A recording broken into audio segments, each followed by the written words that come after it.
You're talking to me about the safety of Israelis. Where are Palestinians in Gaza supposed to go to? My son lives in Israel and works with the International Committee of the Red Cross.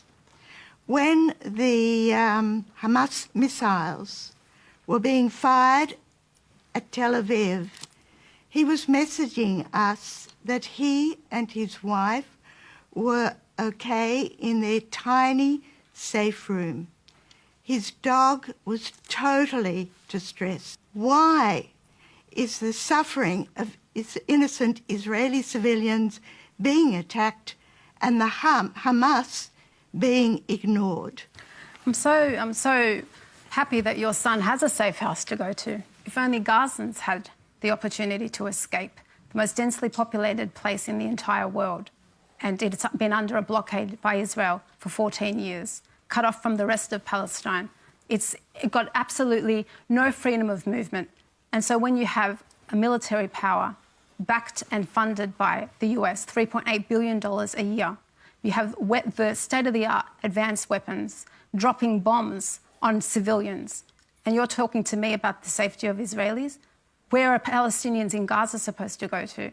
Your son's puppy, your son's dog was scared. There are children who were massacred and slaughtered. 9 Palestinian families have been wiped off the civil registry. Just yesterday, there was a tweet about that.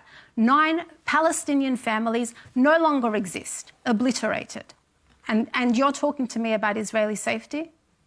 Israel has state-of-the-art weapons defense system and missile defense system. Where do Palestinians go when they are being bombarded by the IDF, by one of the most powerful nuclear powers in the world? Where is their protection? Where are the people there to protect them from that onslaught? And Israel is targeting civilians. Yes, it is targeting civilians. Israel has access to, because it is the occupier, the population registry for Palestine. So it has the names, the ages, the residential addresses of every single Palestinian in Gaza, which is why it can make a phone call to say we're going to bomb this residential tower at so-and-so time. Do you think that it is now the time where Western nations need to deal with Hamas?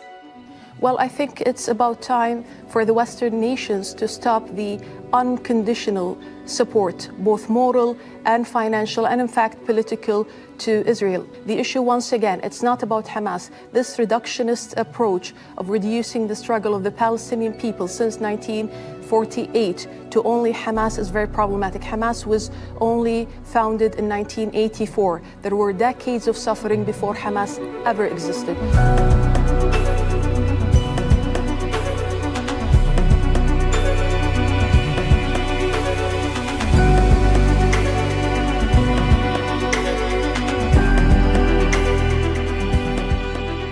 Calls from all over the world for an investigation into war crimes on both sides.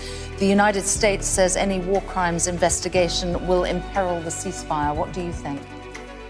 I don't think this is accurate, Samantha. What the Human Rights Commissioner said was that the aggression from the side of Israel could amount to war crimes. She didn't say the same about the attacks from the side of Gaza, basically. So once again, we're not talking about two sides. We're talking about a nuclear state with one of the strongest armies globally and stateless people who have been suffering for decades. Samantha, those kids were killed, basically, from the side of the Palestinians. Those are not Hamas, and not only, by the way, the Palestinians. Do you remember Rachel Corrie, the American activist, who was killed by the Israelis in 2003? They are killing journalists, they are killing activists, not to say the truth. So once again, it's not a two-side aggression, it's basically an occupation, and Israel is the last colonial power that we know of in our time and age.